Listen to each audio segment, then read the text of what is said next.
Em diversos vídeos aqui no canal eu tenho tratado com vocês a respeito da moda do chamado hidrogênio verde, produção do H2, do gás hidrogênio, a partir de fontes como eólica e fotovoltaica. Então, para você que está chegando agora no canal Modernidade e Ciência, sou Paulo Bittencourt, se inscreva aqui no canal e vamos para uma discussão do ponto de vista energético, sem ideologia, sem muita filosofia. Vamos falar sempre do ponto de vista da termodinâmica, né? Todos os processos termodinâmicos eles têm um custo e eles têm uma razão de eficiência inerente ao seu próprio processo.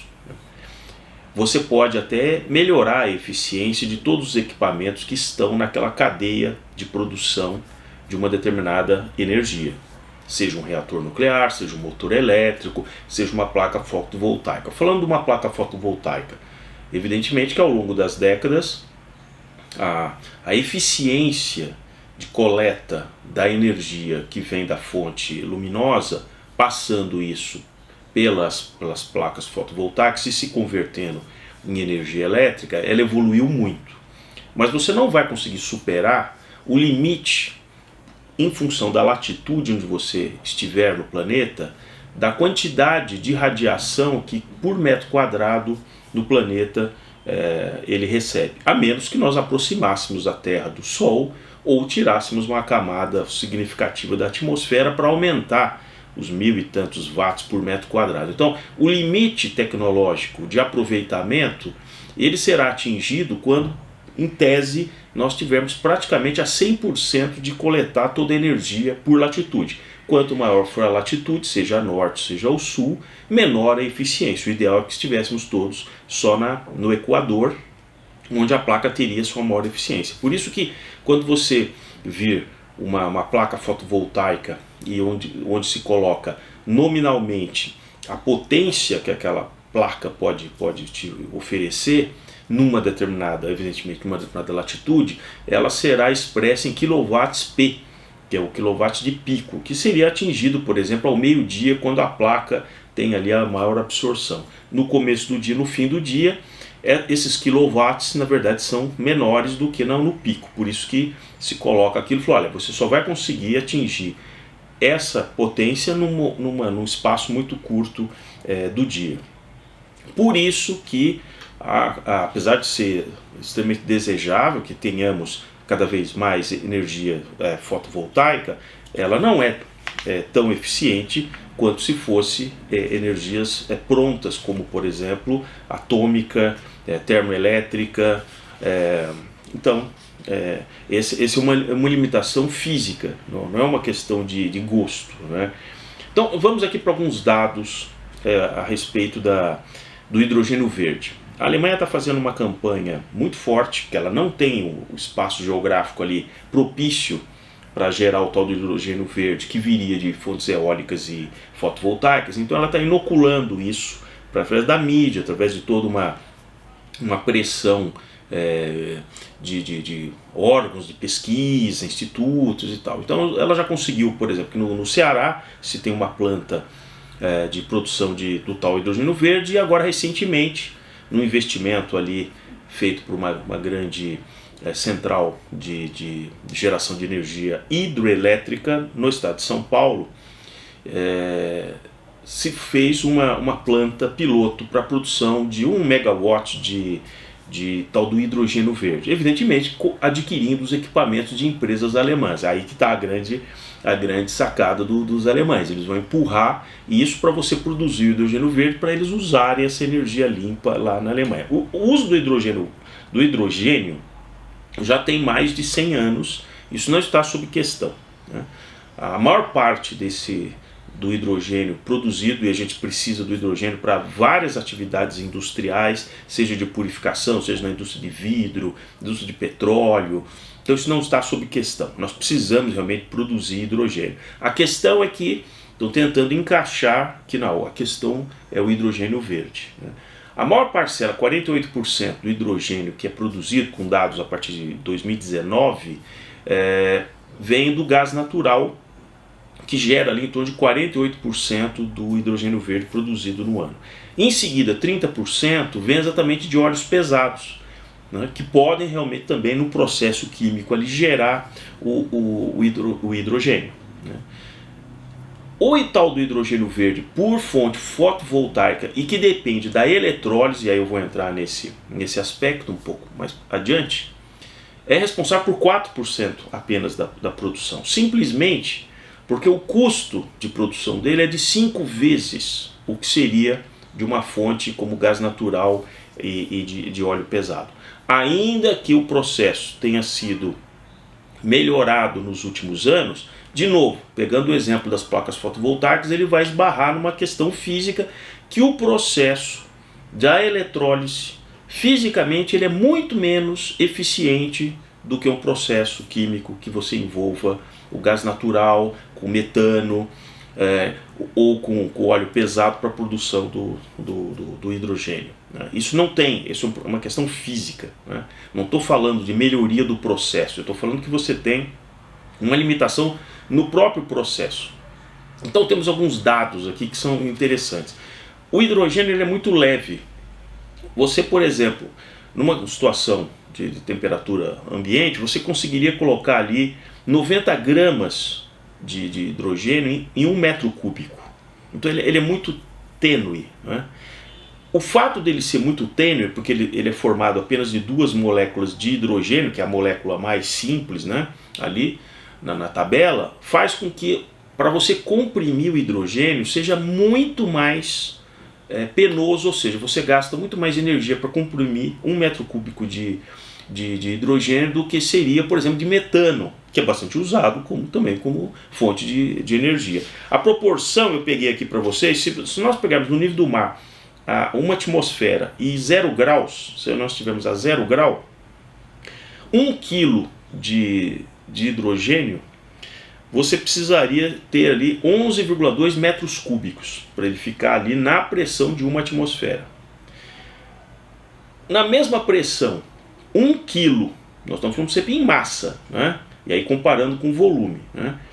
1 quilo de metano, que é o CH4, você precisa de apenas 1,4 metros cúbicos para armazenar a mesma massa. Nós estamos falando de 1 quilo de hidrogênio versus 1 quilo de metano.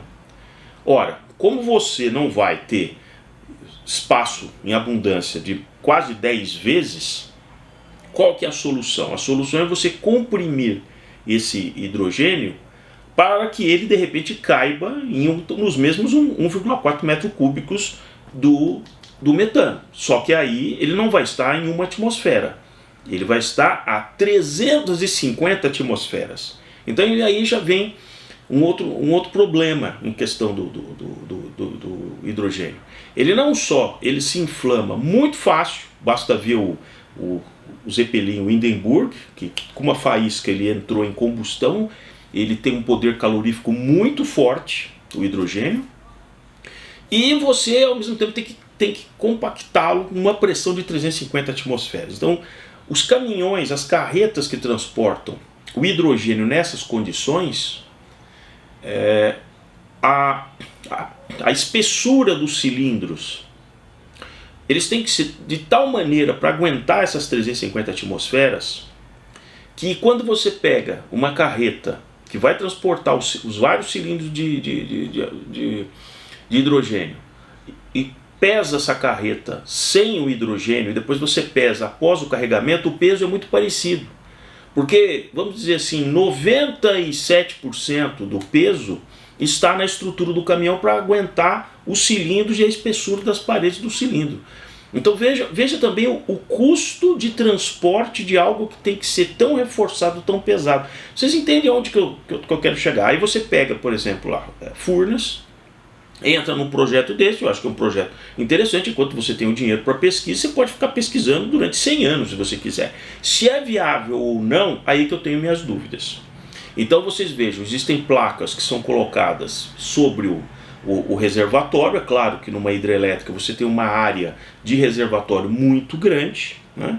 Só que essa área do reservatório, ela foi concebida para ser uma energia em estoque, você estocou uma energia que em algum momento irá para a turbina e aí gerará a energia elétrica. Então é uma energia de reserva que está ali. Se você, dentro da sazonalidade das chuvas e tal, aquele reservatório se mantiver dentro de uma média que você calculou, que é importante para a geração hidrelétrica, você não precisa necessariamente usar toda a água, por exemplo, num certo momento. Você vai esperar meses para frente, onde de repente o sistema de chuvas não está tão abundante, você começa a usar a água que está no reservatório. Para isso que o reservatório está ali, né? E você gera uma energia pronta ali, que já vai para a rede de distribuição.